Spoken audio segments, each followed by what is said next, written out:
everyone. Welcome to Wealth Redefined. I'm your host, Michael Reynolds, independent financial advisor and owner of Elevation Financial. Thanks for joining me today. As always, let's talk about starting a new job today. In the last year or so, we've seen a lot of changes in many ways. And one of those changes is a lot of people are changing jobs a little more than usual. A lot of changes in the way we work, a lot of changes in economic conditions and career paths, and a lot of people are changing jobs or changing careers even, or quitting jobs that don't work for them anymore and finding the freedom and the foundation to try something new. A lot of the work from home transitions have been empowering a lot of people to make changes as well. So anyway, I'm noticing a lot of people are changing jobs and starting new jobs, which is exciting for many. So today, let's talk about what issues should I consider when starting a new job.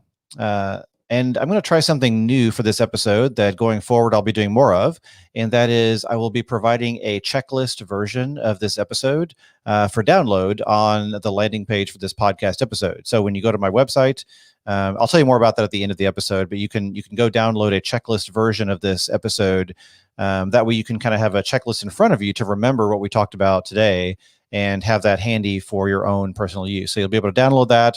I'll tell you more about that at the end, but let's get started. So let's say you have taken a new job, you're accepting a new job, or you're thinking about accepting a new job. There are some things that are important to think through when that happens.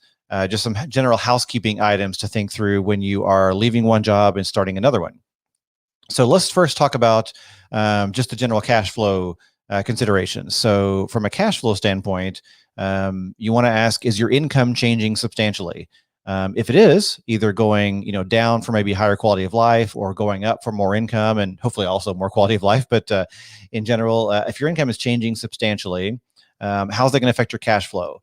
So a lot of people, they will just start a new job and they maybe are making more money, for example, and they don't necessarily make any changes in their cash flow planning or their budget, and all the extra money just sort of gets spent and doesn't really have a particular job to do. Or maybe you're making less money, maybe for a better type of job or better quality of life, and you don't adjust your budget accordingly. So one of the most important things you can do if you're starting a new job is to take a look if your income is changing substantially, to actively and intentionally early make those changes in your budget. So if you're making less, obviously you want to reduce expenses and bring your budget in line with your new income. If you're making more money, then you want to make sure that you are deciding intentionally what to do with that additional income. We don't want to just give it nothing to do because it'll have a tendency to just kind of disappear. So maybe that means you can invest more in your investment accounts or your retirement accounts. Maybe you can invest more in short-term savings for a big purchase coming up, or maybe you can pay down debt more aggressively. Lots of things you could potentially do with that extra money. So intentionally think through what you're going to do with that additional income if it's changed significantly. Next, let's talk about employer-provided benefit issues. So next question to ask, are there going to be any significant changes in the amount or type of employer-provided benefits? A couple of great examples of this are life insurance and disability insurance. So a lot of times people will have life insurance and disability insurance tied to their job. And so if you leave your former employee or former employer, I should say, and take a new job, is your life insurance and disability insurance going to disappear? Does it go away with that old employer? Chances are it probably does. In many cases, that does go away. That means you will have to make sure that you accept new benefits from your new employer, or sometimes better yet, go ahead and get individual policies for life insurance and disability so that next time you change jobs, those won't go away. They'll stick with you indefinitely. And we have a whole episode or multiple episodes on this as well. So we can dig deeper in that if you go back to those episodes. But in general, remember that life and disability and other types of insurance tied to your job typically will disappear when you leave that job. So we want to make sure you get those things back in place, or go ahead and go the individual policy route so they don't disappear ever again when you change jobs. Also, will your health insurance coverage change as a result of taking your new job? So you may need to coordinate insurance coverage, perhaps COBRA or other insurance, short-term insurance to cover any gaps. Also check to see if your current healthcare providers like your doctor are still in network. You don't want to get hit with a surprise if you go to your doctor and suddenly, your doctor's out of network and you didn't research it in advance and suddenly you're paying, more than you should. So go ahead and do the research now to make sure that you know exactly which providers are in network with your new plan and adjust accordingly if necessary. Do you have an HSA with your former employer, and do you expect to have one with your new employer? You may want to consider rolling that over and transferring your funds into your new HSA, or maybe an independent HSA, depending on what your plan looks like. Also, do you have an FSA with your former employer? FSA is flexible spending account, and that is a pre-tax account that lets you put aside a certain amount from your paycheck into a pre-tax account to use for eligible healthcare expenses. It can be really useful. A lot of people, they use it up every year, and it's very useful. And so one fun fact is that if you contributed to an FSA with your former employer, and your new employer offers one as well, you can use both. The limits, the contribution or the annual limits for each one are independent of each plan. They are not combined. So you want to go ahead and max out your former FSA, and then you can also use the limit of your current FSA with your new job as well. So be aware of that and make sure you take advantage of that. Next, let's talk about retirement plans. So do you have a 401k with your former employer? You want to make sure you don't leave that in limbo. Ideally, in most cases, it generally makes sense to consider rolling that into an IRA that you own individually. A lot of times, the vast majority of the time when I start working with people, they leave 401ks out there in limbo with former employers and don't really do anything with them. There's a whole slew of reasons why it makes sense to consider rolling those over, which we won't get into today. But as far as a checklist item, check and make sure that you are able to, well, I mean, you're able to, but go ahead and don't lose track of the fact, I should say, that you have that old 401k sitting out there. And when you leave that job, wait about 30 days. Usually it's about 30 days before you can roll it over. And you want to make sure any other contributions are finished out and done. And then roll that into, usually a good plan is going to be to roll that into an IRA or a Roth IRA that you own. So check into that. Next, will you have a retirement plan with your new employer? If you have a 401k or other retirement plan, get enrolled as soon as you can. Don't wait. Make sure you get enrolled whenever you're eligible, and consider contributing at least enough to receive the full employer match. That's free money. We typically don't want to leave that free money on the table. So go ahead and make sure you get enrolled as soon as you're eligible, and go ahead and consider getting your contributions set up so they go up to at least the match, so you don't lose out on that free money. Does your new employer offer equity compensation? This is typically for bigger companies like technology companies or big Fortune 500 companies. They will offer equity compensation. So do you have any unvested stock options with your former employer? You may lose those if they're unvested. So check into that, see what the vesting schedule is like. Do you have any vested stock options? If so, take a look at the exercise periods. They're usually about 3 months from your last day of employment.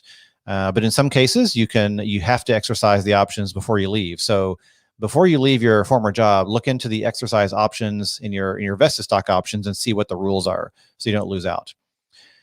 Do you have any deferred compensation with your former employer? Review the vesting schedule on that as well. Do you own stock or stock options in a private company for which you were formerly employed? Take a look at what the rules are based on your ownership of those shares as well. Next, let's talk about tax planning. So from a tax planning standpoint, do you expect to have any changes in your taxable income? And again, going back to the first point, is your income going to change significantly? If so, take a look and see if that pushes you into different tax brackets. Does that change your ability to contribute directly to a Roth IRA, for example, because of income limits? What are your phase outs on different tax credits? So take a look at that and be aware. And do you need to also change the amount of withholding that you should elect on your W-4? So if you need help with any of these things, talk to a professional, talk to your HR department if it's a big company, talk to your tax preparer, your financial advisor, someone that can help you navigate these decisions and kind of give you some education on how to make the right choices for you. Other things, generalized items to look into. Are you subject to any non-solicitation or non-compete agreements from your old employer? And will you be signing something similar with your new employer? Be aware of what the rules say. Now, I will say that non-competes and non-solicitations are often very difficult to enforce. The companies have a hard time enforcing them. Usually the law sides with the employee. They're typically very employee friendly. So that being said, though, you want to make sure you're operating under the things you agreed to, and make sure you kind of be honorable and follow what you agree to within reason, obviously, assuming it's reasonable. So take a look and make sure that there's no non-competes or non-solicitations that prevent you from acting in a certain way with your new clients or new customers, et cetera, or maybe your old clients or old customers. Do you have student loans? If you have student loans, consider, see if your new employer offers student loan repayment assistance. Some do, especially bigger companies. So it wouldn't hurt to ask and look into that. Also review your eligibility for loan forgiveness or forgiveness programs. So for example, if you work for a nonprofit now, look into, a PLSF or other types of loan forgiveness. Also, if you have student loans, be sure to update your records for any income-based repayment programs that you participate in, so that because that might impact your repayment plan. And then adjust your payments or potentially consider refinancing if it's appropriate. It's a good time to just look into your student loans and see what how things are looking right now. So finally, general housekeeping stuff from a professional standpoint. Be sure to update things like contact information for your old job to make sure they can reach you if they need to send you anything. Professional organizations or licenses. Do you have any licenses or memberships that you need to update with your new position? Networking platforms like LinkedIn. A lot of people, they get a new job and they never update their LinkedIn profile, and they have this old job from 3 years ago listed there. So go ahead and go into LinkedIn, update your new position with your new job, update other platforms where you network professionally, and get those up to date as well. So make sure that you keep that stuff up to date, because the next time you look for a job, you want to make sure it's current and up to date and doesn't show any gaps or anything, or at least reflects accurately what your career path has been. So that is a sample checklist of things to consider when starting a new job. Now, I mentioned before this is going to be offered as a download, and it is available now as a download.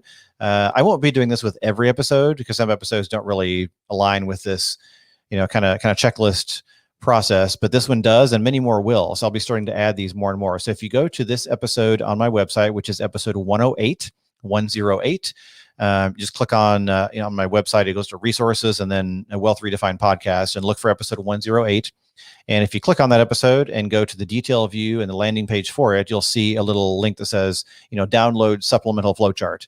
And that link will download a PDF, and it'll give you this checklist as a nice, downloadable PDF you can use on your own to reference. So I hope you enjoy that. I hope it's useful for you. And that's where you'll find that. All right. Well, thanks everyone for joining me today. As always a pleasure having you being a listener. So if you want to contact me, you know where to find me. I'm at elevationfinancial.com. You can reach out and send a note through my website, or better yet, if you want to just chat about what's on your mind when it comes to money, go ahead and book a complimentary money session on the homepage of my website, and we can find the time to chat. And with that, thanks for joining me today. As always, have a great day. We'll see you next time.